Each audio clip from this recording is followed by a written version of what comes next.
सिर्फ channel one news पर।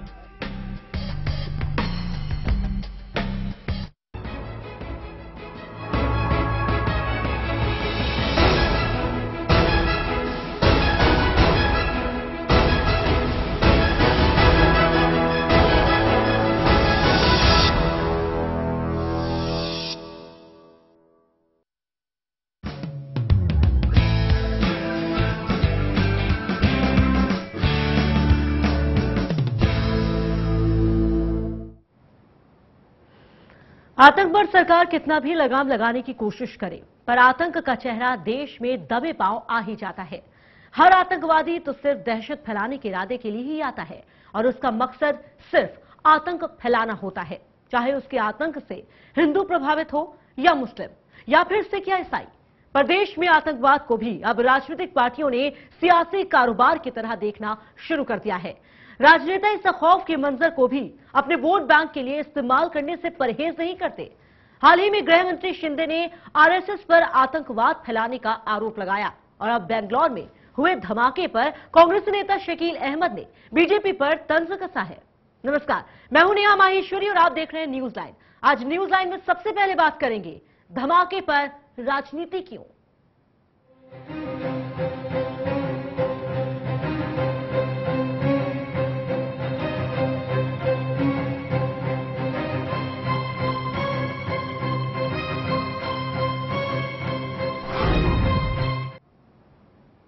तो बेंगलौर में बीजेपी दफ्तर के बाहर हुए धमाके के बाद राजनीति शुरू हो गई है, जहां एक तरफ कांग्रेस नेता शकील अहमद ने कहा है कि धमाकों से बीजेपी को फायदा होगा, वहीं बीजेपी ने इसे गैर जिम्मेदाराना बयान बताया है। ऐसे में बड़ा सवाल, क्या धमाके पर राजनीति करना सही है? हिंदुस्तान का सीना एक बार फिर से छलनी हुआ है। आतंकी हमले ने एक बार फिर से बेगुनाह लोगों को बेवजह मौत की नींद सुला दिया। जाने कब से देश की मिट्टी आतंकी हमलों की वजह से अपने ही लोगों के लहू से लाल हो रही है। करीब 2 महीने पहले ही हैदराबाद के दिलसुख नगर में आतंकियों ने हमला कर देश की सुरक्षा व्यवस्था को एक बार फिर से चुनौती दी थी। इस धमाके के बाद गृह मंत्री ने हमेशा की तरह केवल एक बयान दिया। अपने बयान में गृह मंत्री शिंदे ने वही राग अलापा जो बम धमाकों के बाद देश के दूसरे नेता करते हैं। सुरक्षा व्यवस्था को और मजबूत करेंगे, दोषियों को नहीं बख्शेंगे। बस बयान दिया और काम खत्म। राजनीतिक पार्टियां ब्लास्ट के बाद राजनीति करना शुरू कर देती हैं। बस एक काम नहीं होता और वो है आतंक को मुंह तोड़ जवाब। आतंक को लेकर देश के इसी रवैये के चलते एक बार फिर से बेंगलौर में बम धमाका हुआ। इस धमाके में 8 पुलिसकर्मी समेत 13 लोग जख्मी हुए हैं। धमाके के पीछे इंडियन मुजाहिदीन के हाथ होने की आशंका है। मामला चाहे देश की सुरक्षा से जुड़ा हो, प्रतिष्ठा से जुड़ा हो, इससे हमारे नेताओं को कोई फर्क नहीं पड़ता। कांग्रेस नेता शकील अहमद ने भी धमाकों को लेकर एक विवादास्पद ट्वीट कर दिया और शकील अहमद के इस ट्वीट से शुरू हुई राजनीति। शकील अहमद ने अपने ट्वीट में लिखा था,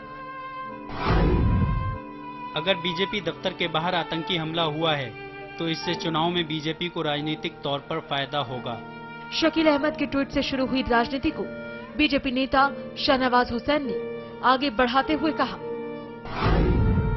कांग्रेस आतंकवाद पर भी और ब्लास्ट पर भी सियासत कर रही है। ये दुर्भाग्यपूर्ण है। कांग्रेस के प्रवक्ता ने जिस तरह से ट्वीट किया है, जिस तरह से बयान दिया है कि इस ब्लास्ट से भारतीय जनता पार्टी का फायदा होगा, ये बहुत निंदात्मक है। हम कांग्रेस अध्यक्ष से पूछना चाहते कि क्या उनके प्रवक्ता इसके लिए ऑथराइज हैं कि वो ब्लास्ट पर भी वोट तलाशने का काम शुरू कर दें। शाहनवाज के साथ साथ राजनाथ सिंह ने इन धमाकों के लिए केंद्र सरकार को जिम्मेदार बताया। इस प्रकार की आतंकवादी गतिविधियां सारे देश में चल रही हैं और यह हकीकत है कि स्लीपर मॉडल स्थान स्थान पर बड़ी संख्या में अपना रोल कर रहे हैं और इन स्लीपर मॉडल को नष्ट किए जाने के लिए सरकार की तरफ से जो प्रयत्न चाहिए वह कोई प्रयत्न नहीं हो रहा है। धमाके होते हैं, लोग घायल होते हैं, कभी कभी बेगुनाहों की जान चली जाती है। नेशनल इन्वेस्टिगेटिव एजेंसी से लेकर तमाम खुफिया एजेंसी जांच पड़ताल करती हैं, अपनी जांच रिपोर्ट सौंपती भी है, लेकिन उन जांच रिपोर्ट का क्या होता है? देश की जनता को इसका पता नहीं चलता। नेता बयानबाजी करते हैं जो उनका काम है, फिर कुछ दिनों बाद सब विस्फोट के बारे में भूल जाते, लेकिन कभी भी कड़े कदम नहीं उठाए जाते। कुछ ऐसा नहीं किया जाता जिससे ये लगे कि देश में ऐसे मामलों को लेकर वाकई कोई गंभीरता है। Bureau report, channel 1 news. तो बिल्कुल इन धमाकों को लेकर जो आने वाले वक्त में कार्रवाई होनी चाहिए वो कार्रवाई नहीं होती, लेकिन अब इस पर सियासत शुरू हो गई है, सियासत होती है। और इसी पर हम चर्चा कर रहे हैं कि आखिर कितना जायज है इस पूरे मुद्दे पर, यानी कि धमाकों पर सियासत होना। इस मुद्दे पर चर्चा करने के लिए हमारे साथ मेहमानों का पैनल मौजूद है। हमारे साथ जुड़ेंगे बीजेपी नेता श्याम जाजू साहब। श्याम जी, आपका बहुत बहुत स्वागत चैनल 1 न्यूज में। इसके अलावा हमारे साथ होंगे कांग्रेस नेता आजमी बारी साहब। बारी साहब, आपका बहुत बहुत स्वागत है। इसके अलावा इस मुद्दे पर चर्चा करने के लिए हमारे साथ स्टूडियो मौजूद हैं चैनल 1 न्यूज की पॉलिटिकल एडिटर अग्निमा दुबे जी। अग्निमा जी, आपका बहुत बहुत स्वागत है। सबसे पहले मैं आप ही का रुख करना चाहूंगी। हम सवाल उठा रहे हैं और सवाल पूछ रहे हैं कि धमाकों पर ये जो सियासत हो रही है, ये जो राजनीति हो रही है, आखिर कितनी जायज है? क्या कहेंगे आप? देखिए नेहा, जायज तो बिल्कुल नहीं है, लेकिन ये पहली बार इस तरीके से नहीं हो रहा है। ये पार्टियां इस तरीके से करती रही, या आतंकवादी या किसी को पकड़ना होता है या उनको सजा होती है, या कहें कि आतंकवादी ये बम ब्लास्ट हो रहा है, इस पे राजनीति कोई पहली बार नहीं हो रही है। तो आज जो जिस तरह से कर्नाटक में इलेक्शन है, अब कर्नाटक में इलेक्शन है, तो दोनों पार्टियां जो कांग्रेस है, बीजेपी है, निश्चित तौर पे उनकी ओर से इस मसले का भी राजनीतिकरण होगा। और इसकी शुरुआत अभी कांग्रेस ने करी है। कांग्रेस ने कहा कि इससे बीजेपी को फायदा होगा। अगर ये बातें आती हैं इस तरह की, तो ये काफी मतलब दुखद है, क्योंकि अब इतने लोग घायल हो जाते हैं, इतने लोगों की मौत हो जाती है, उसमें फिर किसको फायदा है, किसको नुकसान है, ये अगर राजनीतिक दल इस तरीके से बात करें तो ये निश्चित तौर पे कहना चाहिए कि राजनीतिक दलों का किस तरह का स्तर जा रहा है वोट बैंक पॉलिटिक्स के लिए। ये काफी मतलब बिल्कुल धमाकों पर सियासत हो रही है और इसकी शुरुआत कांग्रेस ने की है। हमारे साथ कांग्रेस नेता आजमी बारी साहब हैं। बारी साहब, जिस तरीके से शकील अहमद ने बयान दिया और कहा कि इस धमाकों से फायदा होगा बीजेपी को, कहीं ना कहीं ये राजनीति की शुरुआत है, कांग्रेस की तरफ से इस राजनीति की शुरुआत की गई है, क्या कहेंगे आप? देखिए, दो बातें हैं। पहली बात तो ये है कि धमाके पर या आतंकवादी घटनाओं पर कभी सियासत नहीं होनी चाहिए, इसमें कहीं दो मत नहीं है, लेकिन सच्चाई कहनी चाहिए और गलत बातों को छिपाना नहीं चाहिए, ये दूसरी बातें हैं।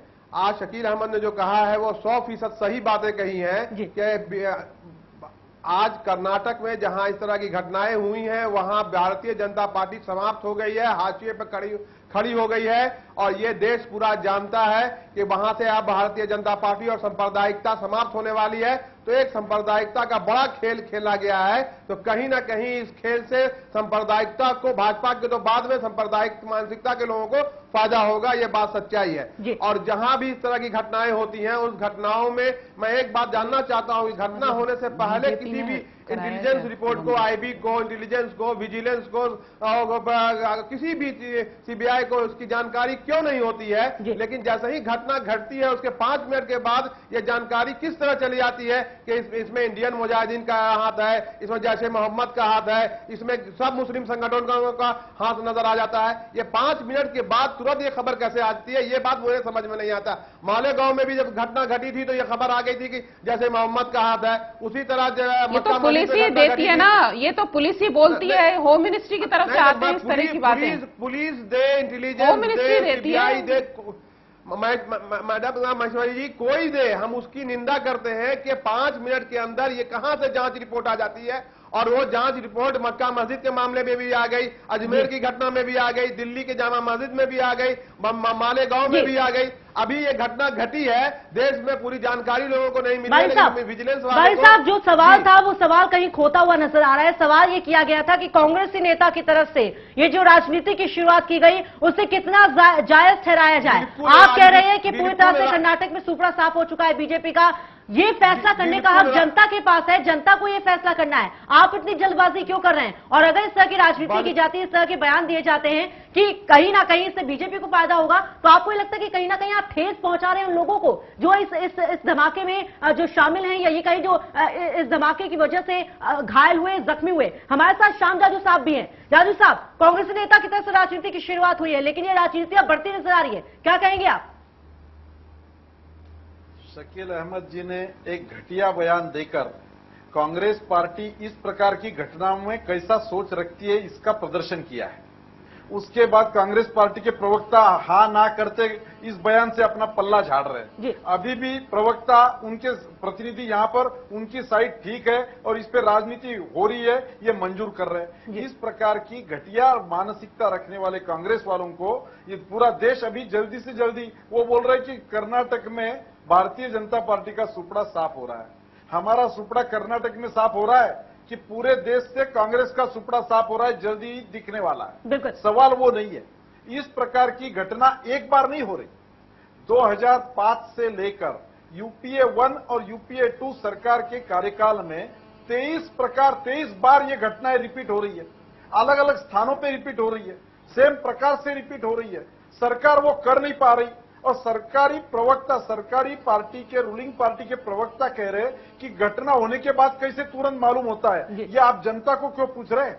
ये मीडिया को क्यों पूछ रहे हैं? ये आपको अपने रूलिंग पार्टी के प्रतिनिधि, सरकार चलाने वालों को पूछना चाहिए। सरकार क्या कर रही है? बिल्कुल घटनाएं हो रही है, शर्मनाक बात है। बिल्कुल जानी साहब, बिल्कुल सही आपने कहा। बारिश साहब इस सवाल का जवाब देंगे। बारिश साहब क्या कहेंगे आप?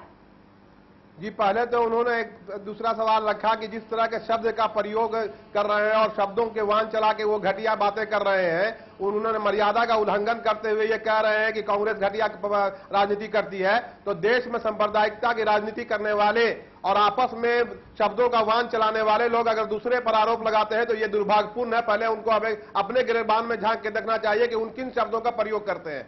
दूसरी बात यह कहना चाहता हूं कि मैं गलती जहां भी हो, घटनाएं जब भी आतंकवादी घटनाएं होती हैं उसको वो आतंकवादी घटनाएं ये नहीं देखती हैं कि वो हिंदू को नुकसान हो रहा है कि मुसलमान को हो रहा है। वो देश को नुकसान करना चाहती हैं, वो सेकुलरिज्म को नुकसान पहुंचाना चाहती हैं, वो धर्मनिरपेक्षता को नुकसान पहुंचाना चाहती हैं। और ये भारतीय जनता पार्टी लोग उस चीज को हवा देकर करके और सांप्रदायिकता का वातावरण फैलाना चाहते हैं। अभी जो घटना घटी उस घटना के बारे में जिस तरह के सब बयानात भारतीय जनता पार्टी के लोगों के आ रहे हैं तो ऐसा लग रहा है कि वो इस पर राजनीति भारतीय जनता पार्टी के लोग कर रहे हैं। ये जो शुरुआत करी है, ये बयानबाजी की जो शुरुआत हुई है वो कांग्रेस के प्रवक्ता की ओर से हुई है, शकील उनकी तरफ से। भारतीय जनता पार्टी के राष्ट्रीय अध्यक्ष का बयान सुनिए ना, उनकी बातों से उन्होंने तो कहा है कि राजनीतिकरण नहीं होना चाहिए, जो बम विस्फोट है बिल्कुल मैं भी कहता हूँ राजनीतिकरण नहीं होना चाहिए। मैं 1000 बार इसको कहना चाहता हूँ, आपके चैनल के माध्यम से कहना चाहता हूँ कि इस तरह की चीजों पर राजनीति कभी नहीं होनी चाहिए। साहब ये बात शकील अहमद जी ने शुरू की, उनको कहिए। शकील अहमद जी ने सच्चाई कही है। शकील अहमद जी को इस बात के लिए बधाई मिलनी चाहिए। शकील अहमद जी ने सच्चाई को बड़ी अजीब सी बात है, बड़ी अजीब सी बात है, बड़ी अजीब सी बात है। बारिश साहब, एक तरफ आप कहते हैं कि इन मुद्दों पर राजनीति नहीं होनी चाहिए, राजनीतिकरण नहीं किया जाना चाहिए, और दूसरी तरफ आप कह रहे हैं कि शकील अहमद ने जो बयान दिया आप उसकी तारीफ करते हैं। और इसके क्या मायने निकाले जाए? अगर आप शकील अहमद के बयान की तारीफ करते हैं, यहाँ पर बारिश साहब आपसे ही जाना चाहेंगे कि अगर आप शकील अहमद के बयान की तारीफ कर रहे हैं, उनके शब्दों की तारीफ कर रहे हैं, तो जरा बताने की कोशिश करिए कि अपने शब्दों के जरिए, अपने बयान के जरिए अहमद साहब जताना क्या चाहते हैं, बताना क्या चाहते हैं, कैसे बीजेपी को फायदा होगा, थोड़ा विस्तार से बताएं ताकि जनता को भी समझ में आए कि आखिर मकसद क्या है कांग्रेस का। शकील अहमद साहब मेरी समझ से ये बताना चाहते हैं कि इस तरह की घटनाओं से, जो मेरी भी सोच है कि इस तरह की घटनाओं से सबसे ज्यादा नुकसान अगर किसी को होता है तो वो सेकुलरिज्म को होता है, धर्मनिरपेक्षता को होता है, अल्पसंख्यक समुदाय को होता है, शांति प्रिय लोगों को होता है। बीजेपी को कैसे फायदा होता है? फैलाने नहीं तो आप क्या ये कहना चाह रहे हैं भारतीय जनता पार्टी अशांति, कांग्रेस क्या ये कहना चाह रही है कि ये जो बम विस्फोट है ये बीजेपी ने कराए अपने फायदे के लिए? तो आप क्या ये कहना चाह रहे हैं? इसका मतलब ये हुआ कि बीजेपी ने कराए? मैं बिल्कुल ये नहीं कहना चाहता हूं। मैं ये कह रहा हूं कि इस तरह की घटनाओं से हमेशा सांप्रदायिकता को बढ़ावा मिलता है, इस तरह की घटनाओं से हमेशा सेकुलरिज्म को नुकसान पहुंचता है, देश को नुकसान पहुंचता है, देश की एकता और अखंडता को नुकसान पहुंचता है। और भारतीय जनता पार्टी वाले लोग इस तरह की घटनाएं को करते हैं कि जिससे देश में वातावरण बिगड़ता रहे। करते हैं यानी कि ये जो ब्लास्ट हुआ है इसमें बीजेपी का हाथ है? इस ब्लास्ट में बीजेपी का हाथ है कि नहीं आता, मैं कोई इंटेलिजेंस अफसर नहीं हूं कि मैं बता दूं अभी तुरंत घटना हुई है किसका हाथ है। वो अगर करते हैं, आपने अपने शब्दों में कहा फायदा होगा, बीजेपी को फायदा होगा, तो बीजेपी को कैसे फायदा होगा? कैसे फायदा होगा? जो लोग कर रहे हैं वो कहीं ना कहीं इस तरह की घटनाओं को कर करके भारतीय जनता पार्टी और सांप्रदायिक मानसिकता के लोगों को बढ़ावा दे रहे हैं, यानी कि जो लोग कर रहे हैं वो बीजेपी के साथ हैं। बिल्कुल मैं ये नहीं कहना चाहता हूं, लेकिन जिन लोगों ने किया उनकी हरकत से फायदा उन्हीं लोगों को होगा जो देश के वातावरण को बिगाड़ना चाहते हैं। कोई कनेक्शन तो होगा ना यहाँ बारिश साहब, आप जिस तरीके से कह रहे हैं कि जो लोग करते हैं बीजेपी को फायदा होगा, कोई ना कोई कनेक्शन तो लोगों के बीच में होगा ही ना। मैं भारतीय जनता पार्टी का नेता नहीं हूं कि तुरंत ये बोल दूं कि इसमें फला का कनेक्शन है, इसमें फला संगठन का हाथ है, ये मैं किसी भी कीमत पर नहीं कर सकता हूं। लेकिन इतना अवश्य कहूंगा आपके चैनल के माध्यम से कि जिसने भी घटना की है इसका फायदा कहीं ना कहीं सांप्रदायिक मानसिकता के लोगों को हुआ है। देश को तोड़ने वाले, देश की अखंडता और एकता और अखंडता को खतरा पहुंचाने वाले पर बीजेपी का आरोप है कि सांप्रदायिक पार्टी तो कांग्रेस है, वो आपके जो अल्पसंख्यक समुदाय के वोटों के लिए क्या क्या राजनीति करती, सांप्रदायिक तो बीजेपी आपको भी बताती है। अगर भारतीय जनता पार्टी भी इस तरह की बातें कहती है तो दुर्भाग्यपूर्ण है इस देश का कि इस देश में एक ऐसी पार्टी भी है जो दूसरी पार्टी को सांप्रदायिकता कहती है। सांप्रदायिकता का पूरा देश का बच्चा जानता है कि सांप्रदायिक पार्टी कौन है, और देश नहीं विश्व जानता है कि देश को तोड़ने और देश में वातावरण को बिगाड़ने का हाथ किन लोगों को साथ रहता है। बिल्कुल, चलिए बारिश साहब, बिल्कुल आपने बिल्कुल सही कहा कि आप बीजेपी नेता नहीं है। बीजेपी नेता श्याम जाजू साहब हमारे साथ हैं, वो क्या जवाब देना चाहते हैं, क्योंकि बहुत देर से वो भी सुन रहे हैं। क्या कहेंगे जाजू साहब आप? ये इस प्रकार की सोच कांग्रेस की जो है, इसके कारण देश में सांप्रदायिकता बढ़ती है। आतंकवादी इनको डर नहीं रहे, पुलिस कानून का इनको भय नहीं है। इनके रूलिंग स्टेट में, इनका रूलिंग जब केंद्र में है, 23 बार ये घटनाएं वापस रिपीट हो रही है, और इसके लिए भाजपा जिम्मेवार है। कांग्रेस को कंट्रोल करते नहीं आ रहा है, सरकार चलाते नहीं आ रही है, ये घटनाएं कंट्रोल में है नहीं। और ये घटिया राजनीति करेगी तो इसका गुस्सा आता है। शकील अहमद जी को अपना बयान से मुकरना पड़ता है, कांग्रेस के जनार्दन द्विवेदी को कहना पड़ता है कि शकील अहमद जी ने जो कहा वो ठीक नहीं है। इस प्रकार का, अरे भाई आतंकवादी डरेंगे कैसे जब आप इस प्रकार की अपनी राजनीतिक रोटियां सेकने के लिए इस प्रकार की इंसिडेंट्स का आप यूज करेंगे। बिल्कुल जाजू साहब, आपने बहुत सही सवाल उठाया। आगे एक बार फिर से मैं आपके पास आऊंगी और बारिश साहब बहुत कुछ बोलना चाहते हैं, उनके पास में मैं जाऊंगी, लेकिन यहाँ पर मुश्किल है एक वक्त की, क्योंकि वक्त यहाँ ब्रेक का हो गया है। रुकते हैं छोटे से ब्रेक के लिए और जल्द हाजिर होते हैं।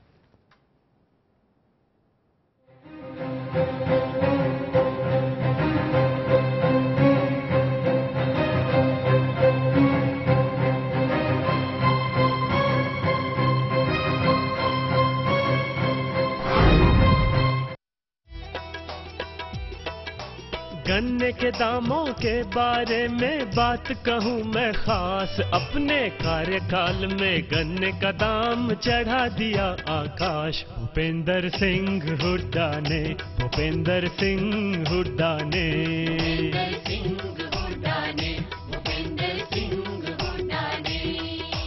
जहां पिछली सरकार ने 6 वर्षों के शासनकाल के दौरान गन्ने के दामों में केवल 22 रुपए प्रति क्विंटल की बढ़ोतरी की थी, वहीं हुड्डा सरकार ने अपने कार्यकाल के दौरान गन्ने के दामों में 159 रुपए की बढ़ोतरी कर इसे 276 रुपए प्रति क्विंटल तक पहुंचा दिया, जो देश में सर्वाधिक में से एक है। मुख्यमंत्री चौधरी भूपेंद्र सिंह हुड्डा ने चालू वित्त वर्ष में एक साथ 45 रुपए प्रति क्विंटल की वृद्धि की, जो देश में सर्वाधिक है। ऐसा घर आपने नहीं देखा होगा, संभाल के पोछा मारा अभी। आइए, वो भाई साहब ये देखिए हॉल, ये देखिए चिल्ड्रंस रूम, देखिए कितना बड़ा है। आपके बच्चे खेलते खेलते थक जाएंगे। हो गया, मजे ले लिए। आइए। और ये है बेडरूम, इसकी खिड़की से तारे दिखते हैं, तारे। आपको क्या लगा प्रॉपर्टी डीलर हुआ? अरे आपको अपना घर दिखा रहा था। पर्ल्स इंफ्रास्ट्रक्चर, हम जानते हैं कि घर अरमान, उम्मीदों और सपनों का बना होता है, तभी तो हम घर बनाते हैं, जिंदगियां बनाते हैं। अक्षय बाथरूम कब धोगे? आज संडे है ना। 3 लाख तक अधिग्रहण की 1 एकड़ की राशि थी, किसानों के लिए धरती की ये कीमत जरा सी थी। भूपेंद्र सिंह हुड्डा ने इसे 72 लाख तक बढ़ा दिया, 33 साल तक दे रॉयल्टी, किसान शिखर पे चढ़ा दिया।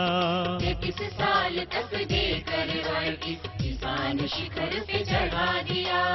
वर्तमान हरियाणा सरकार के आने से पहले किसान भाइयों की जमीन का अधिग्रहण कौड़ियों के भाव लगभग 2 से 3 लाख रुपए प्रति एकड़ के हिसाब से किया जाता था। माननीय मुख्यमंत्री श्री भूपेंद्र सिंह हुड्डा ने पूरे प्रदेश में जमीनों के न्यूनतम फ्लोर रेट निर्धारित किए और प्रदेश में कुल 6 जोन बनाए गए। जिसके अनुसार प्रदेश के किसानों को भूमि अधिग्रहण के बदले 21,60,000 से लेकर 72 लाख रुपए तक प्रति एकड़ मुआवजे के रूप में मिल रहे हैं। इतना ही नहीं, किसानों को मुआवजे के साथ साथ 21,000 रुपए प्रति एकड़ हर साल 33 सालों तक रॉयल्टी भी मिलेगी, जिसमें 750 रुपए प्रति वर्ष की बढ़ोतरी भी होगी। और यदि किसान की भूमि का SEZ और टेक्नोलॉजी पार्क के लिए अधिग्रहण किया जाएगा तो रॉयल्टी की राशि 42,000 रुपए प्रति एकड़ 33 सालों तक मिलेगी, जिसमें 1,500 रुपए की प्रति वर्ष बढ़ोतरी होगी। विकास की प्रक्रिया में किसानों को भागीदार बनाने के लिए अब हमने लैंड पूलिंग जैसी अनूठी स्कीम बनाई है। इस स्कीम में यह इंतजाम किया गया है कि जिस किसान की भूमि का अधिग्रहण होता है वह या तो मुआवजा ले सकता है या मुआवजे की एवज में विकसित भूमि ले सकता है।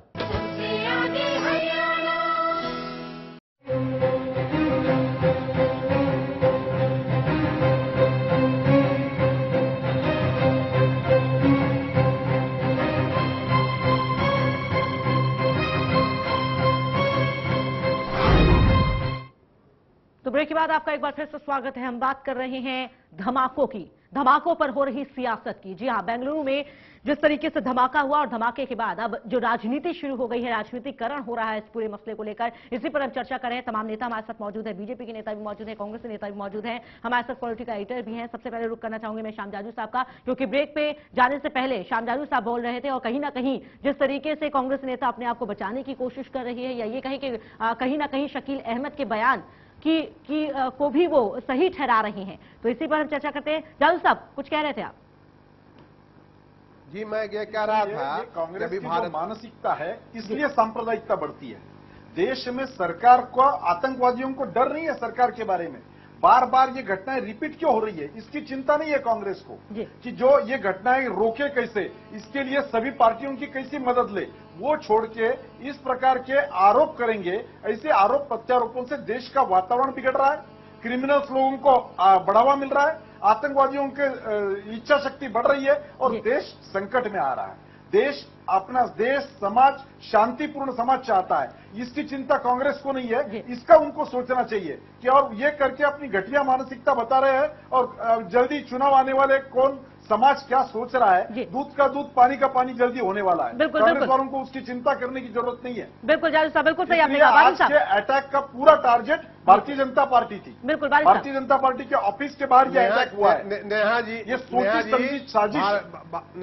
नेहा जी, जी नेहा जी, भारतीय जनता पार्टी को वाले लोगों को लगता है कि लाज शर्म है सब समाप्त हो गई है। वो जिन आरोपों को कांग्रेस पर लगा रहे हैं, मैं उनसे पूछना चाहता हूं कि मैं उन शब्दों का प्रयोग नहीं करना चाहता हूं जो भारतीय जनता पार्टी के लोग करते हैं कि यहां तुष्टीकरण की राजनीति होती है और दामाद की तरह रखा जाता है आतंकवादियों को। मैं पूछता हूं कि जम्मू कश्मीर से आतंकवादी को निकाल करके किसने दामाद की तरह प्लेन में बैठा करके अफगानिस्तान में भेजने का काम किया था? मैं उनसे पूछना चाहता हूं कि किस तरह नहीं, मैं वो पूछना चाहता हूं किस आतंकवादी, कौन लोगों थे उस वक्त सत्ता में जिन लोगों ने आतंकवादी को निकाल के जेल।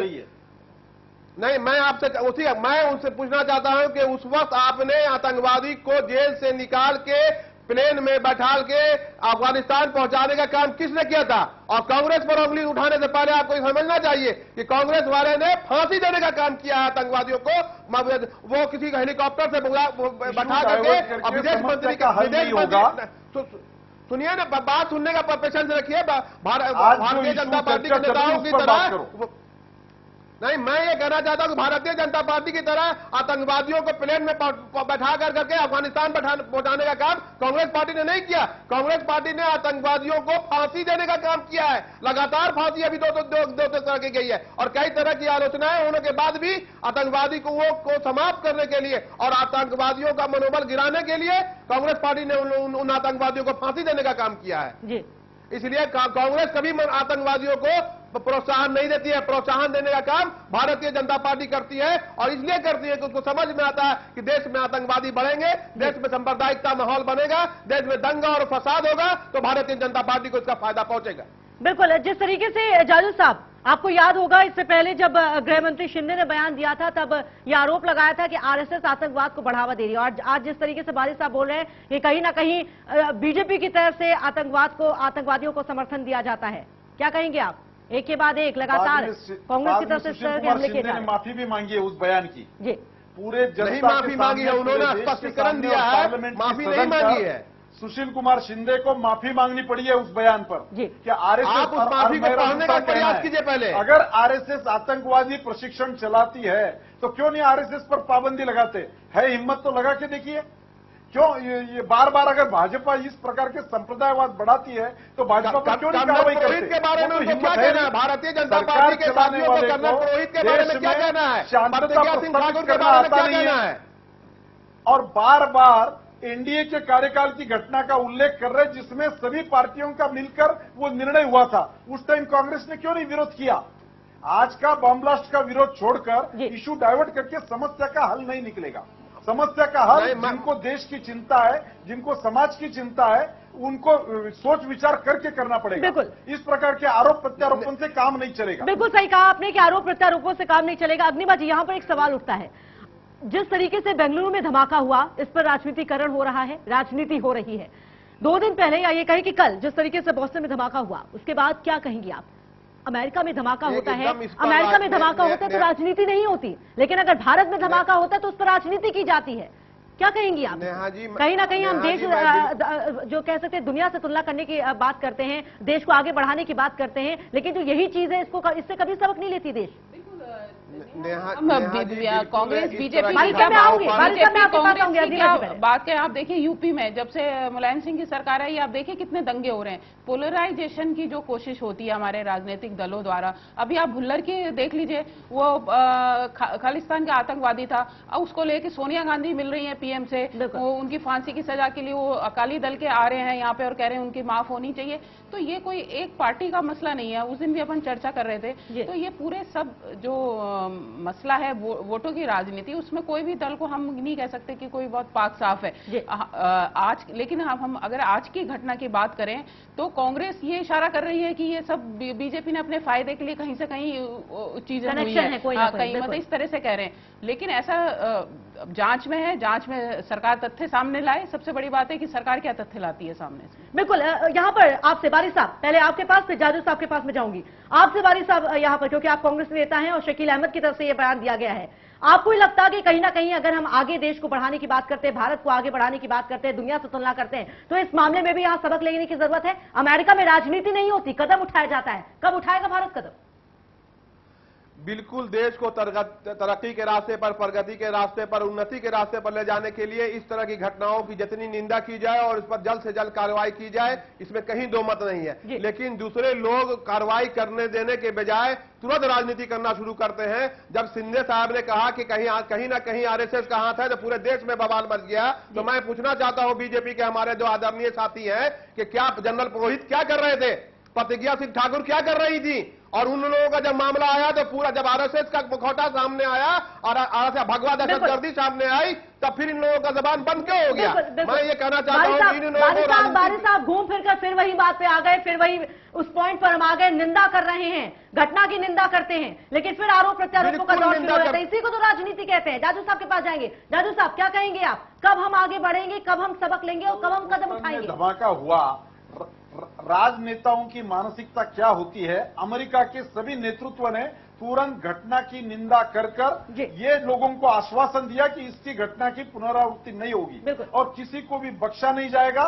जो कोई गुनहगार है, जो कोई आतंकवादी, जो कोई मिलेगा उसको शासन दिया जाएगा, सजा दी जाएगी। इस प्रकार का कॉन्फिडेंस, इस प्रकार का आत्मविश्वास और ये कर दिखाने का हुनर यह अमेरिका के नेताओं ने दिखाया। वो दिखाने की हिम्मत हमारे यहाँ के नेताओं में है नहीं। इसलिए इस प्रकार के आरोप प्रत्यारोपों की बातें करके उससे रास्ता निकालने की कोशिश होती है। और जिस विषय पर सुशील कुमार शिंदे ने देश की माफी मांगी है, पार्लियामेंट में माफी मांगी है, उसकी वापस रिपीट करके आप क्या करना चाहते हैं? बिल्कुल सही कहा आपने, एक बार दो बार संघ पर बंदी लगाई उठकर, एक बार भी कोर्ट में आरोप प्रत्यारोप से उठकर अब सोचने की जरूरत है, तभी इस तरह की घटनाओं पर रोक लगाई जा सकती है और कहीं ना कहीं इससे सबक लेने की जरूरत है। क्योंकि कहीं ना कहीं राजनीति जब होती है तो दुख आम इंसान को होता है, वो आम इंसान जो इन धमाकों में शिकार होता है। यहां पर वक्त हो गया एक छोटे से ब्रेक के बाद जल्द हासिल होते हैं।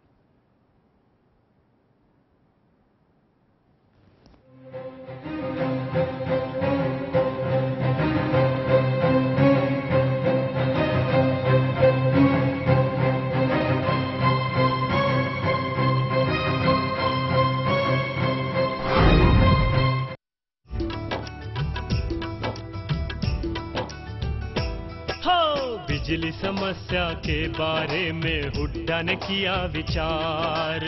40 साल में लगा न पाई जो पिछली सरकार। हुड्डा ने लगा दिया थर्मल अपने कार्यकाल में 4 रे भैया, थर्मल लगा दिए 4 कार्यकाल में 4 रे भैया, थर्मल लगा दिए 4। बिजली किसी भी प्रदेश के विकास की धुरी है। जहां तक प्रदेश में बिजली उत्पादन का सवाल है, वर्ष 1966 से लेकर फरवरी 2005 तक 40 वर्षों के दौरान हरियाणा में बिजली का उत्पादन सिर्फ 1587 मेगावाट ही था। श्री भूपेंद्र सिंह हुड्डा ने मार्च 2005 में मुख्यमंत्री का पदभार संभालते ही प्रदेश में लगभग 5000 मेगावाट बिजली और पैदा करने का लक्ष्य रखा और इस पर तेजी से काम शुरू किया। प्रदेश में वर्तमान सरकार के कार्यकाल के दौरान अब तक 3712.8 मेगावाट बिजली उत्पादन में अतिरिक्त बढ़ोतरी हुई है, जिनमें 600 मेगावाट यमुनानगर में, 1200 मेगावाट खेदड़ हिसार में, 1500 मेगावाट झाड़ली में और 1320 मेगावाट खानपुर में शामिल हैं। पूर्ववर्ती सरकार के कार्यकाल के दौरान जुलाई 1999 से फरवरी 2005 तक बिजली उत्पादन में केवल 724.4 मेगावाट की वृद्धि हुई थी, जबकि वर्तमान सरकार के कार्यकाल के दौरान अब तक 3712.8 मेगावाट बिजली का उत्पादन करके 3 गुना से भी अधिक की बढ़ोतरी की गई है। प्रदेश में इसके अतिरिक्त 250 मेगावाट बिजली अक्षय ऊर्जा से भी मिलेगी। अब हरियाणा में बिजली का कुल उत्पादन 5300 मेगावाट हो गया है। ऐसा घर आपने नहीं देखा होगा, संभाल के पोछा मारा अभी। आइए, वो भाई साहब ये देखिए हॉल, ये देखिए चिल्ड्रंस रूम, देखिए कितना बड़ा है। आपके बच्चे खेलते खेलते थक जाएंगे। हो गया, मजे ले लिए। आइए। और यह है बेडरूम, इसकी खिड़की से तारे दिखते हैं। तारे? आपको क्या लगा प्रॉपर्टी डीलर हुआ? अरे आपको अपना घर दिखा रहा था। Pearls infrastructure. हम जानते हैं कि घर अरमान, उम्मीदों और सपनों का बना होता है, तभी तो हम घर बनाते हैं, जिंदगियां बनाते हैं। अक्षय, बाथरूम कब धोगे? आज संडे है ना।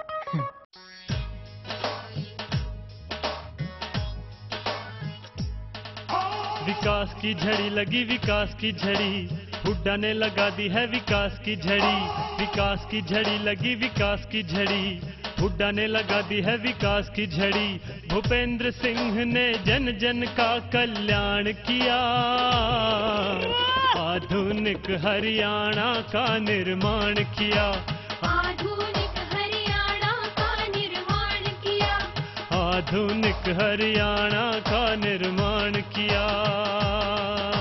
जो हरियाणा प्रति व्यक्ति निवेश में 14वें नंबर पे था हिंदुस्तान में 2005 से, आज हिंदुस्तान में वो नंबर 1 पर है। प्रति व्यक्ति आय में नंबर 1 पर है। गेहूं की उत्पादकता में नंबर 1 पर है। सरसों की उत्पादकता में नंबर 1 पर है। दूध उत्पादन में बहुत आगे बढ़ा, चाहे कृषि का क्षेत्र है, चाहे औद्योगिक क्षेत्र है, चाहे शिक्षा का मामला है, हर क्षेत्र में हरियाणा ने विकास किया।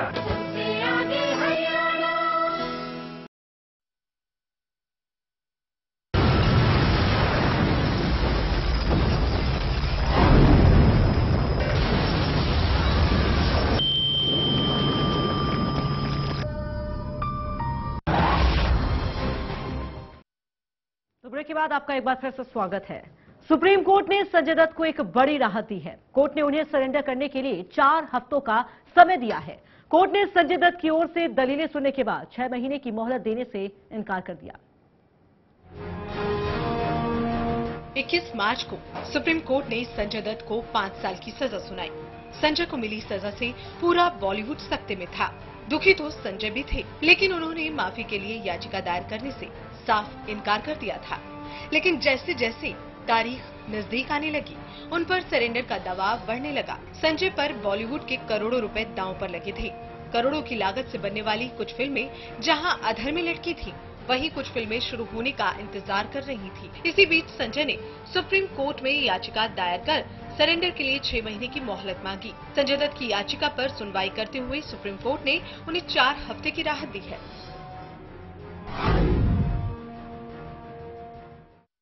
This application has not been filed on the ground of any legal provisions. It has been filed and seeking prayer only on the ground of mercy. So it depends on the decision of the court, and it differs facts of the case. तो court ने ये कहा कि 4 weeks का time हम इनका बढ़ाते हैं। जो इन्होंने 6 वीक्स टाइम मांगा है वो हम रिफ्यूज करते हैं। कोर्ट ने डिक्लाइन किया 6 वीक्स का टाइम देने के लिए। सुप्रीम कोर्ट में संजय दत्त ने पेंडिंग पड़ी फिल्मों का हवाला देते हुए 6 महीने की मोहलत मांगी थी, लेकिन कोर्ट ने मानवीय आधार पर उन्हें 4 हफ्ते की राहत दी। गौरतलब है कि मंगलवार को सुप्रीम कोर्ट ने 1993 बम धमाके के मामले में दोषी जब्बुनिसा समेत 3 लोगों की याचिका को खारिज कर दिया था। संजय पर सुप्रीम कोर्ट के फैसले पर बीजेपी ने विरोध जताया है।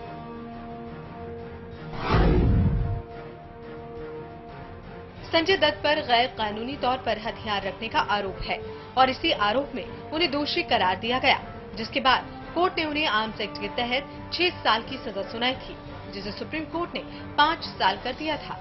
Bureau report, channel 1 news. तो हम बात कर रहे हैं मुन्ना भाई की। मुन्ना भाई को राहत मिली है। हालांकि 6 महीने की मोहलत मांगी थी, लेकिन 4 हफ्तों की मोहलत यहां पर कोर्ट ने उन्हें दी है। इसी पर चर्चा करने के लिए तमाम मेहमान हमारे साथ बने हुए हैं और साथ ही साथ अब हमारे साथ जुड़ गए हैं सुप्रीम कोर्ट के एडवोकेट हरीश कात्याल जी। हरीश जी, आपका बहुत बहुत स्वागत है चैनल 1 न्यूज में। सबसे पहले हरीश जी, आपका ही मैं रुख करना चाहूंगी और जिस तरीके से कोर्ट का ये जो फैसला आया है उसे किस तरीके से आप देखते हैं और क्या बताना चाहेंगे इस पर? देखिए, आर्टिकल 142 में सुप्रीम कोर्ट ऑफ इंडिया के पास स्पेशल पावर्स हैं। हालांकि क्रिमिनल प्रोसीजर कोड में ऐसी कोई पावर्स नहीं है किसी भी कोर्ट के पास, but Supreme Court of India article 142 की पावर को यूज करते हुए किसी भी सेंटेंस को डेफर कर सकती है, डिले कर सकती है या रोक सकती है फॉर द पर्पस। हालांकि आर्टिकल 14 सेज के right to equality before law, सभी सिटीजन जो हैं कानून के सामने एक ही जैसे होने चाहिए और कानून सभी को एक ही तरीके से ट्रीट करेगा। बट इस केस में सुप्रीम कोर्ट ने जो मोहलत दी है संजय दत्त जी को, वो उन्होंने अपनी स्पेशल पावर यूज करते हुए दी है, ना कि किसी प्रोसीजरल लॉ या पीनल कोड के तहत। बिल्कुल बिल्कुल, आपने जिस तरीके से कहा कि कानून की नजर में सभी एक हैं, लेकिन अगर 1993 बम धमाकों की हम बात करें तो इसी के जो कोई और जो दूसरे आरोपी हैं, जब्बुनिसा की हम बात करें तो उन्होंने भी मोहलत मांगी थी, लेकिन कोर्ट ने उनकी मोहलत को खारिज कर दिया, मोहलत देने से इनकार कर दिया। अग्रिमा जी, क्या कहेंगे आप? कहीं ना कहीं इसे लेकर भी अब सवाल किए जा रहे हैं, सवाल उठाए जा रहे हैं। हाँ बिल्कुल, जो जिनको छूट नहीं दी गई है निश्चित तौर पे सवाल उनकी ओर से उठाए जाएंगे। हालांकि आज जो कोर्ट में ये कहा गया था विरोधी पक्ष से सीबीआई के तौर से कि ये इस पूरे केस को दोबारा से वो करना पड़ेगा क्योंकि और बदलाव करके फिर पिटीशन डालनी पड़ेगी, लेकिन सुप्रीम कोर्ट ने कहा नहीं, ये केवल एक तरीके से समय मांग रहे हैं कुछ करने का, इसलिए इस केस में दोबारा जाने की जरूरत नहीं है, इसको वो करने की, इसको सेंटेंस जो दिया उसको बदलाव की जरूरत नहीं है। तो ऐसा लग रहा था कि सुप्रीम कोर्ट ने जो उन्होंने जो अपने तर्क रखे सामने, हालांकि हरीश साल्वे जो एडवोकेट जो खड़े हुए तो उन्होंने कहा कि क्या 270 करोड़ की जो बात कर रहे थे कि इतना फिल्म इंडस्ट्री को नुकसान हो जाएगा, तो क्या ये 270 करोड़ के लिए आप मांग रहे हैं वक्त? तो साल्वे जी ने कहा नहीं, ह्यूमन उस कारण से मांग रहा हूं। अब सुप्रीम कोर्ट का डिसीजन है तो इसमें अब सवाल क्या खड़े किए जा सकते हैं? ये बिल्कुल, हमारे साथ तमाम नेता भी मौजूद हैं। श्याम जाजू साहब हैं हमारे साथ। बीजेपी विरोध कर रही है। बिल्कुल, बीजेपी लगातार इसका विरोध कर रही है। जाजू साहब, क्या कहेंगे आप? जो मोहलत दी गई है यहाँ पर संजय दत्त को, हालांकि 6 महीने मांगी थी मोहलत, लेकिन सिर्फ 4 हफ्तों की मोहलत मिली, किस तरीके से देखते हैं इसे आप?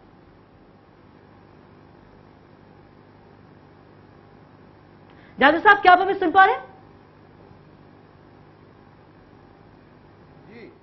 जाजू साहब, जिस तरीके से बात कर रहे हैं संजय दत्त की, संजय दत्त को ये जो मोहलत मिली है 6 महीने की नहीं लेकिन 4 हफ्तों की, किस तरीके से इसे देखते हैं आप? तो हमारे साथ बारिश साहब भी हैं, रुक करते हैं बारिश साहब का। बारिश साहब, जिस तरीके से संजय दत्त की बात हो रही है, एतराज किसी को नहीं है कि उन्हें मोहलत क्यों दी गई, लेकिन सवाल यहां पर उठाए जा रहे हैं कि जब 1993 बम धमाके के जो दूसरे आरोपी हैं उन्होंने भी मोहलत मांगी थी, लेकिन उन्हें नहीं दी गई ये रियायत, लेकिन संजय दत्त को मिली, किस तरीके से देखते हैं सर?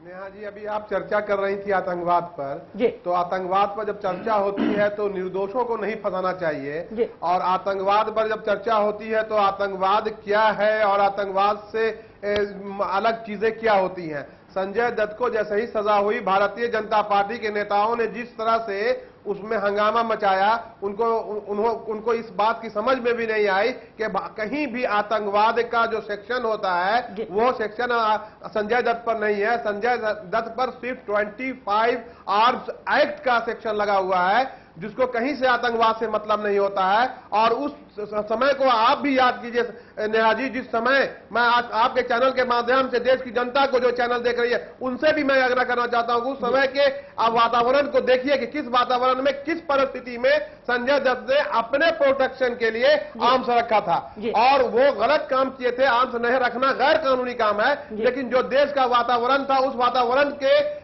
स्थिति में उनके बाप की, उनके पिताजी की छवि जो थी वो सेकुलर छवि थी, वो धर्मनिरपेक्ष छवि थी और धर्मनिरपेक्षता के लिए वो संघर्ष कर रहे थे। तो उनको ऐसा लग रहा था कि सांप्रदायिक मानसिकता के लोग और दंगाई उनका भी नुकसान पहुंचाएंगे। जिसको डर लगे वो AK छप्पर अपने घर में रखें। इसका मतलब दाऊद के साथ संजय दत्त के जो रिश्ते थे वो सांप्रदायिक नहीं थे। दाऊद तो इतने दंगे वो कहना चाहिए बम विस्फोट कराए, आप जस्टिफाई कर रहे हैं उसको। तो उस दाऊद के साथ सवाल तो ये भी उठता है ना कि जिस तरीके से आपने कहा कि सांप्रदायिकता का डर जिसे सताता है, तो यानी कि जिन जिन लोगों को ये डर सता रहा है उन्हें AK छप्पर अपने घर में रखना चाहिए। दाऊद का प्रोटेक्शन लेना चाहिए। नेहा जी, मैंने पहले कहा था कि उन्होंने गलती की है, ये उसको आपने नहीं पकड़ा, लेकिन दूसरी बात को आपने पकड़ने की कोशिश कर रही है। मैं पहले मेरी बातों को पूरा होने दीजिए। हाँ, बोलिए मैं ये कह रहा था कि उनको 25 आर्म्स एक्ट के तहत फंसाया गया है और उनको गलती मान ली है, कोर्ट ने उनको सजा दे दी है। उस सजा को मैं, न्यायालय के फैसले को मैं स्वागत करता हूं और मैं न्यायालय के इस फैसले का भी स्वागत करता हूं जो कल आया है, 4 हफ्ते का दिया गया है। कहीं से भी कोई बैकग्राउंड संजय दत्त का आतंकवादी तो छोड़ दीजिए। बारिश साहब बहुत सारे मेहमान हैं, वो भी बोलना चाहते हैं। यहाँ पहले मैं आपकी बात पर, जो आपने बातें यहाँ पर कही है वो कहना चाहूंगी। आपने कहा कि उनसे गलती हुई, 35 साल की उम्र में ये गलती हुई है संजय दत्त से। आपने कहा कि गलती से यहाँ सबक लिया है। एक बार गलती करते हैं, AK छप्पर अपने घर में रखते हैं, उसके बाद 3 साल बाद दाऊद से संपर्क होता है उनका, दाऊद से बातचीत की वीडियो रिलीज की जाती है। क्या अभी भी गलती को लेकर क्या उनमें कोई सुधार आया? फिर किस आधार पे आप कह सकते हैं कि गलती थी? कैसे कह सकते हैं आप इसे? हमने गलती की आर्म्स रखने की बातों को मैंने उनको कहा कि उन्होंने गलती की। आर्म्स रखने का अधिकार किसी को भी बगैर लाइसेंस के नहीं है। संजय दत्त ने रखा, जिस परिस्थिति में भी रखा वो नहीं रखना चाहिए था, लेकिन परिस्थिति को भी ध्यान में रखना चाहिए। ये मानवता का भी कोई बात, इस देश में मानवता भी कोई चीज है और परिस्थिति भी कोई चीज है। बिल्कुल। हमारे साथ जाजू साहब है। जाजू साहब, सारी बातें आपने सुनी, क्या कहेंगे आप? मानवता की बात करते हैं, इंसानियत की बात करते हैं और कहीं ना कहीं ये भी दिखाने की कोशिश करते हैं कि संजय दत्त गलत नहीं थे। इन बातों को सुनने के बाद क्या कहेंगे आप? हाँ, आज के 1 महीने की मोहलत देकर बहुत बड़ी मानवता बचाई गई है आज पूरे देश में और पूरे जग में। जो लोग इस विक्टिम से पीड़ित है, जो लूले हुए, जो गुंगे हुए हैं, जिनके फैमिलीज रास्ते पर आई है, जिनका जीवन मरण का प्रश्न है, गए 93 से आज तक उनके बारे में कुछ हुआ नहीं। ऐसे पीड़ित लोगों की चिंता नहीं है, मानवता की चिंता हो रही है। 278 करोड़ रुपए की चिंता कर और गरीब के लिए एक न्याय और रिच आदमी के लिए एक न्याय। बिल्कुल। इस प्रकार का अगर क्राइटेरिया लगाएंगे तो देश में एक भी उद्योगपति जेल में नहीं जा सकता। बिल्कुल। क्योंकि उन पर डिपेंडेंट लोग हैं, करोड़ों का व्यवहार है और परिस्थितियां बदलती रहती है। ये जो डिस्क्रिएशन का उपयोग हुआ है, निश्चित रूप से एक गलत पैंडा, एक बैड कस्टम देश की न्याय व्यवस्था में हुआ है। हमें कुछ कहना नहीं है, न्याय व्यवस्था का हम सम्मान करते हैं, पर इस प्रकार से जो मैसेज देने की कोशिश हुई है पूरे देश में, गरीब आदमी, आम आदमी के लिए न्याय अलग है और इस प्रकार के सेलिब्रिटी जिनका इस प्रकार के बॉम्ब ब्लास्ट में डायरेक्टली इनडायरेक्टली संपर्क था, जो दाऊद इब्राहिम से बात करता है उस दिन भी, धमाके के दिन भी, और इसके लिए हम चिंता करते हैं और पूरी बॉलीवुड इंडस्ट्री उसके लिए लगी है और बहुत बड़ी मानवता बची है, ऐसा हम कहकर अपनी खुद की दिशा भूल कर रहे हैं, देश की दिशा भूल कर रहे हैं। बिल्कुल। वारिस साहब, भारतीय जनता पार्टी के हमारे साथी जो बोल रहे हैं, इनको बोलने से पहले ये समझना चाहिए कि ये क्या बोल रहे हैं। इन्होंने कहा कि धमाके के दिन भी संजय दत्त का संपर्क दाऊद इब्राहिम से था, इसकी जानकारी इनको थी और देश को, इंटेलिजेंस को और विजिलेंस को कोई जानकारी नहीं थी, लेकिन इन भारतीय जनता पार्टी के नेताओं को इस बात की जरूर जानकारी थी कि जब ब्लास्ट हो रहा था तो दाऊद इब्राहिम संजय दत्त से बात कर रहे थे। पहली बात। और दूसरी बात ये कि आप हत्या होती है, हत्या जो भी करता है 302 का मुद्दालय होता है, लेकिन उन्हीं के भारतीय जनता पार्टी के नेता ने जब हत्या की तो उनको एक सेक्शन है 324B जो घोषित, जो गलती से हत्या हो जाती है, तो कोर्ट भी गलती से होने वाली गलती को नोटिस लेता है, ये उनको जानकारी होनी चाहिए। लेकिन बारिश साहब, गलती की भी एक उम्र होती है। बारिश साहब टोकना तो पड़ेगा, गलती की भी एक उम्र होती है, गलती किस उम्र में होती है उस बात का ध्यान रखा जाता है। गलती करने वाला बालिग है, नाबालिग है, गलती करने वाला 22 साल का या 18 साल का युवक है या फिर 35 साल का नौजवान, ये भी देखा जाता है। कैसे कह सकते हैं कि अनजाने में गलती हुई?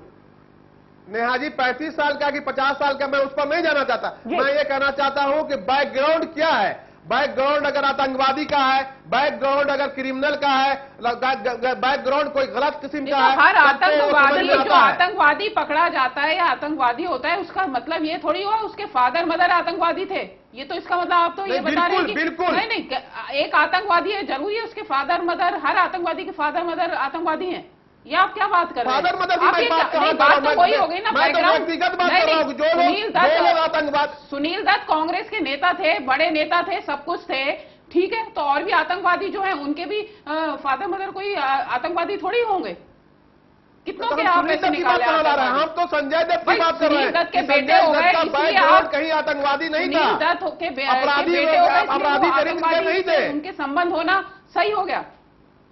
नहीं, गलत हो गया, गलत हो गया, लेकिन उनका चरित्र कभी खराब नहीं था, वो क्रिमिनल नहीं थे, वो ड्रग लेते थे, ड्रग्स लेते थे, वो आर्म्स रखते थे, दाऊद से संबंध रखते थे, तो जेल जा चुके हैं। भारतीय जनता पार्टी का नेता पता होगा कि वो ये भारतीय जनता पार्टी के नेता आम जनता का बेटा, आप बात बताइए ना, संजय दत्त से बात कर रहा था, आम जनता की इंटेलिजेंस को पता नहीं था। एक सामान्य आदमी का, नागरिक का बेटा अगर आर्म्स रखे, ड्रग्स ले और दाऊद से रिश्ते रखे, तो आप उसको क्या कहेंगे? आप ड्रग्स लेने की बात को हम आतंकवादी की बात कर रहे हैं, हम उसको क्रिमिनल के अपराधी की बात कर रहे हैं। ड्रग्स ही थोड़ी है वो, कोई ड्रग्स नहीं, ड्रग्स के साथ आर्म्स नहीं ले रहे, दाऊद से रिश्ते भी रख रहे। एक आम जनता का बेचारा गरीब आदमी का लड़का अगर ये कर रहा होगा तो आप तो उसको आतंकवादी ही बताएंगे ना, आप उसको क्या बताएंगे? हम एकदम आतंकवादी बताएंगे। पहले मैंने कहा कि उन्होंने आर्म्स का गलत काम किया, उन्होंने गलती की, इसमें कहीं दो मत नहीं है। मैं तो बोल रहा हूं, मैं तो एक्सेप्ट कर रहा हूं कि मैंने कहा है कि उन्होंने आर्म्स रखना अपराध है, गलत है, कानून के मुताबिक गलत काम किया, फिर उनकी सजा। लेकिन हम पूछते हैं कि हत्या और गैर इरादतन हत्या दोनों दो चीज होती है। हत्या उसमें भी लोग मरता है, हत्या में भी मरता है, और गैर इरादतन हत्या भी होती है। आए थे पाकिस्तान से जब ये वेपन्स आए और अपने घर पर उतारे गए, इसकी उनको जानकारी नहीं है, और उसी दिन रात सब जानकारी अभी को है। कितने भारतीय जनता पार्टी के नेता है उनको ये सब जानकारी है कि आप साया संजय दत्त के यहाँ आया। स्टूडियो में हम हाँ या ना करने से ये मामला खत्म नहीं होगा, ये प्रूव हुआ है। और ये आर्म्स, इस प्रकार के आर्म्स रखना और उसका आतंकवादियों ने उपयोग करना, इसकी सजा उनको मिली है। ये सजा प्रूव, दोनों को मत जोड़िए, आतंकवादियों को जोड़ देना, दोनों दो चीजें हैं। कोई नहीं, नेहा इसमें आपके और हमारे जानना चाहूंगी, क्या सुप्रीम कोर्ट पहले भी इस तरह के फैसले करे हैं? कुछ आपको उदाहरण ध्यान हो इस तरह के फैसले? नहीं, सुप्रीम कोर्ट ने कुछ केसेस में सरेंडर या सजा को डेफर जरूर किया है जी, पर उसमें कोई रिडक्शन जो है उसमें सुप्रीम कोर्ट ने मना किया है। इन्होंने मांगी राहत की, हमको जेल जाने के लिए 6 महीने की मोहलत, इस तरह के केसेस में क्या किस तरीके से कुछ सवाल ये उठता है कि एक तरफ अगर ये अभिनेता या कलाकार इस तरह के मामले पकड़े जाते हैं तो यहाँ मैसेज देने की कोशिश की जाती है कि चाहे वो आम इंसान हो या कलाकार हो, सबके खिलाफ कार्रवाई होगी, कानून सबके लिए बराबर है। लेकिन वहीं दूसरी तरफ अगर इसी मामले में जिस तरीके से एक आरोपी जो अपील करता है, वक्त मांगता है, उसे वक्त नहीं मिलता, दूसरी तरफ अगर हम संजय दत्त की बात करें, वो रोते हैं तो तमाम पार्टियां खड़ी हो जाती हैं, उनके परिवार को लेकर बड़ी बड़ी बातें की जाती है, इस चर्चा में चल रहा है। तो क्या आपको लगता है ये बातें जायज जायज है ये बातें? एक गरीब का लड़का अगर कुछ गलत करता है तो वो दोषी है, वो अपराधी है, लेकिन अगर एक हीरो का बेटा करता है या एक कलाकार इस तरह की गलती करता है तो उसे पहले सोचना पड़ता है कि वो कितने लोगों के दिलों में राज करता है। सुप्रीम कोर्ट ने कुछ कहा इसको 4 हफ्ते की राहत देते वक्त, कुछ कहा होगा कि हम राहत इसलिए दे रहे हैं, ऐसा कुछ नहीं, ऐसा कुछ नहीं है। सुप्रीम कोर्ट ने राहत सिर्फ इसी ग्राउंड पर, मानवीय ग्राउंड्स पर दी है। They have not considered any financial status of the accused, और कोई प्रेशर या किसी और चीज को उन्होंने कंसीडर नहीं किया है। सिर्फ और सिर्फ मानवीय आधार पर उनको राहत मिली है। लेकिन अग्निमा जी बट इसमें मैं एक चीज और आपको क्लियर कर देता हूं कि कई बार जो मानवीय आधार के ऊपर राहत जो संजय दत्त जी को मिली है, ऐसी राहत दूसरे अपराधियों को, जैसे कि आप बात कर रहे थे, जो नॉर्मल सर्कमस्टांसेस से, नॉर्मल बैकग्राउंड से आते हैं, उनको डिनाई कर दी जाती है। बिल्कुल यही वजह है। जिस तरीके से याद होगा जब उन्नीसा को लेकर अभी जो 2 दिन पहले जब अर्जी दाखिल की गई थी और खारिज कर दी गई थी, तब कोर्ट की तरफ से ये दलील दी गई थी कि अगर हम आपको मोहलत देते हैं तो गलत मैसेज जाएगा जनता के बीच में, एक नई मांग उठने लगेगी, एक नई अपील उठने लगेगी। लेकिन वहीं अगर जाहिर सी बात है, ये चर्चा भी हो रही थी कि अगर मोहलत दी जाती है या सजा कम की जाती है संजय दत्त की, जब सजा पर फैसला होना था तब यही कहा जाता है कि अगर संजय दत्त को मोहलत मिलती है, वक्त मिलता है, तो गलत मैसेज जाएगा। कहीं ना कहीं आज चाहे भले ही 1 महीने का वक्त उन्हें मिला हो, लेकिन ये मोहलत मिलने से एक गलत मैसेज जनता के बीच जा रहा है। देखिए, क्रिमिनल ज्यूरिस्प्रूडेंस में एक प्रोविजन है पैरिटी बिटवीन दी को एक्यूज्ड। अगर को एक्यूज्ड जो एक ही कानून के तहत जिनको सजा मिली है, अगर उनमें कोई डिफरेंशिएट किया जाता है, एक आदमी को कोई रिलैक्सेशन या डेफर उसकी सेंटेंस की जाती है या रिड्यूस की जाती है, तो दूसरा एक्यूज्ड उसी पैरिटी के साथ में डील करना कंपलसरी है। This is the basis of criminal jurisprudence. इसमें 2 तरह के, एक ही तरह के ऑफेंस में अरेस्ट हुए एक्यूज या जिनको सजा मिली हो, उनके बीच में आप डिफरेंशिएट नहीं कर सकते। अच्छा हरी जी, आप क्या ये जैसे संजय दत्त 6 महीने की मांग रहे थे, क्या अब ये दोबारा भी इस तरह की मोहलत मांग सकते हैं? कानून में क्या कहता है? He can move another application after 4 weeks. 4 हफ्ते के बाद वो दोबारा भी एप्लीकेशन लगा सकते हैं। भी ये देखने की बात है कि 4 हफ्ते के बाद क्या उन्होंने जिस ग्राउंड पर जो रिलैक्सेशन अभी या डेफरमेंट ऑफ सेंटेंस या सरेंडर मांगा था वो पूरा हुआ है या नहीं हुआ है। अभी let us see. It is anticipated कि 4 हफ्ते के बाद वो दोबारा भी एप्लीकेशन लगाएंगे, ऐसा लगता है। जैसे कल रिजेक्ट करी गई हैं, अब वो संजय दत्त का जो आज फैसला है उसको आधार बना के जो जिनकी खारिज हुई थी 3, क्या वो भी जा सकते हैं दोबारा? मैंने जैसे अभी आपसे कहा कि पैरिटी बिटवीन दी को एक्यूज्ड, जो एक ही तरह के ऑफेंस में जिनको सजा मिली है, वो बिल्कुल इस जो ऑर्डर सुप्रीम कोर्ट ने किया है इसका लाभ उठाते हुए वो दोबारा से एप्लीकेशन लगा सकते हैं।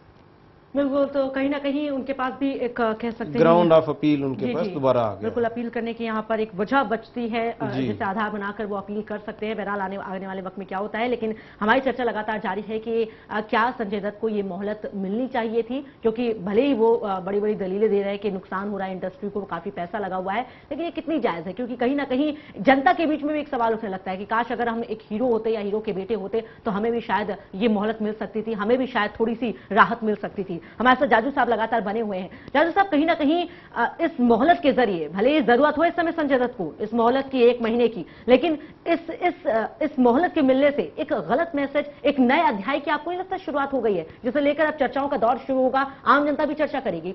जब संजय दत्त तो फिर हम क्यों नहीं? 100% आपकी बात सही है। संजय दत्त को क्या मोहलत मिली और उसको क्या राहत हो जाएगी और फिल्म इंडस्ट्री का कितना पैसा रिकवर हो जाएगा, यह अलग टॉपिक है। पूरे देश में एक गलत मैसेज ये गया कि हम बोलते हैं कि न्याय सबके लिए समान है, न्याय अंधा रहता है, वो कोई डिफरेंशिएट नहीं करता। और इस प्रकार का क्राइटेरिया डिफरेंशिएट कर अपना डिस्क्रिएशन यूज कर कोर्ट ने जिस प्रकार की मोहलत दी है, पहले ही इनको 1 महीने की मोहलत मिल गई थी। आम आदमी अगर रहता तो उसका तुरंत सेम मोमेंट वो पनिशमेंट शुरू हो जाती है, कोर्ट से तुरंत पुलिस उनको पकड़ती है। इनको 1 महीने का टाइम दिया था। उसके बाद ये अपना कैलकुलेशन लगा के 278 करोड़ का हिसाब लगा रहे और पूरे फिल्म इंडस्ट्री, बेरोजगारी, ये सब सवाल उठा रहे। सवाल ये है कि ये अगर इसी प्रकार के कमर्शियल आधार पर अगर मोहलत देने लगे, राहत देने लगे, तो देश का इंडस्ट्रियलिस्ट कभी जेल में जा ही नहीं सकता, चाहे जितने भी वो क्रिमिनल्स हो। जाजू साहब, जिस तरीके से सुप्रीम कोर्ट ने जो फैसला सुनाया है हम इस फैसले को लेकर कोई सवाल नहीं उठा रहे, लेकिन हम यहाँ चर्चा इस बात की कर रहे हैं कि अगर ऐसे नेताओं के खिलाफ जब कार्रवाई की बात आती है तो जो तमाम संगठन के लोग खड़े हो जाते हैं, जो तमाम बड़े बड़े नेता खड़े हो जाते हैं, पैरवी करने लगते हैं। काटजू साहब की बात करें, वो भी खड़े हो गए संजय दत्त के पक्ष में, तो कहीं ना कहीं एक गलत मैसेज जाता है जिसे रोकने की जरूरत है। पूरे देश की आम जनता में इसका रोष है। जनता इस पे नाराज रहेगी, परेशान रहेगी कि एक के लिए एक न्याय और दूसरे के लिए दूसरा न्याय, ये जनता बर्दाश्त नहीं कर सकती। ये ठीक है कि ये बॉलीवुड की फिल्मों को आप स्टूडियो पर बता रहे हैं, मीडिया के माध्यम से लोगों को मैसेज जा रहा है और संजय दत्त के लिए इधर उधर सब पूजा अर्चा हो रही है, पर आम आदमी के मन में ये निश्चित रूप से मैसेज डिस्क्रिमिनेशन का जा रहा है, न्याय उनसे नहीं हो रहा है। कल ही एक दिन पहले कबीर जी 3 लोगों की इसी प्रकार की अर्जी नामंजूर करते हैं और इनको मर्सी ऑफ पिटीशन, इनकी रिक्वेस्ट तुरंत मानकर 1 महीने की मोहलत देते हैं। ये कौन सा न्याय हो रहा है? बिल्कुल बिल्कुल सही कहा। बहुत वक्त हमारे पास कम है, असली रुख करना चाहेंगे बारी साहब का। बारी साहब, कहीं ना कहीं अब इन चीजों में बदलाव लाने की जरूरत है और नेताओं को भी उठ खड़े होने से पहले सोचना चाहिए कि आखिर वो किसकी पैरवी कर रहे हैं। बिल्कुल आप सही कह रही हैं। संजय दत्त के बारे में मैं चर्चा ज्यादा नहीं करना चाहता कि उनके साथ जो फैसला हुआ है वो गलत हुआ है कि सही हुआ है, और उन्होंने जो किया है वो सही किया है कि गलत किया है। लेकिन भारतीय जनता पार्टी के जो साथी बोल रहे थे, मैं उनसे खाली एक प्रश्न पूछना चाहता हूं, बहुत नम्र निवेदन के साथ पूछना चाहता हूं कि सिद्धू ने जो हत्या की, जो उनके भारतीय जनता पार्टी के एमपी थे, तो उन पर 302 का मुकदमा क्यों नहीं चला? जब हत्या होती है तो फिर गैर इरादतन हत्या का आरोप क्यों लगा? मैं उनसे पूछना चाहता हूं।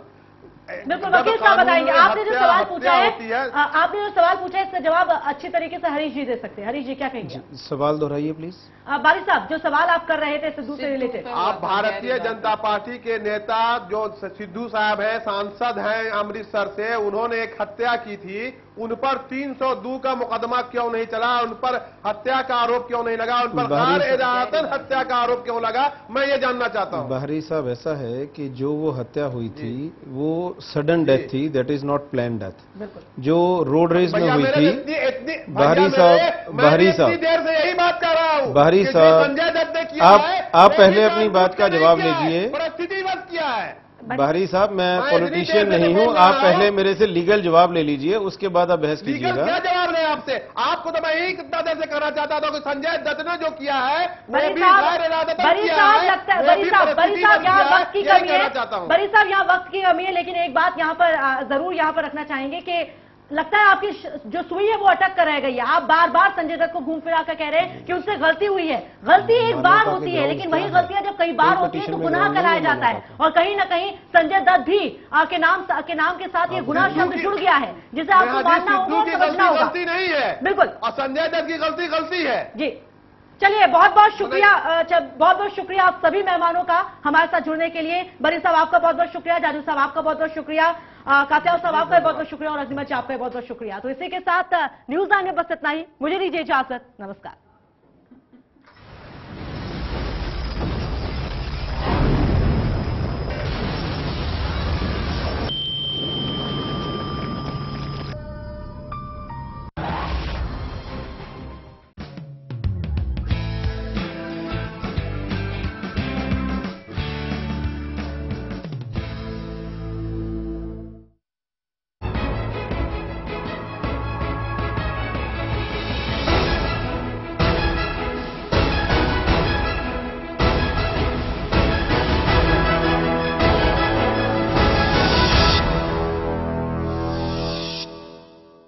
अगर आपने नहीं देखा होगा, संभाल के पोछा मारा अभी। आइए, वो भाई साहब ये देखिए हॉल, ये देखिए चिल्ड्रंस रूम, देखिए कितना बड़ा है। आपके बच्चे खेलते खेलते थक जाएंगे।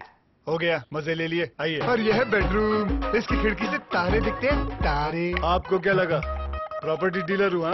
अरे आपको अपना घर दिखा रहा था। पर्ल्स इंफ्रास्ट्रक्चर, हम जानते हैं कि घर अरमान, उम्मीदों और सपनों का बना होता है, तभी तो हम घर बनाते हैं, जिंदगियां बनाते हैं। अक्षय, बाथरूम कब धोगे? आज संडे है ना,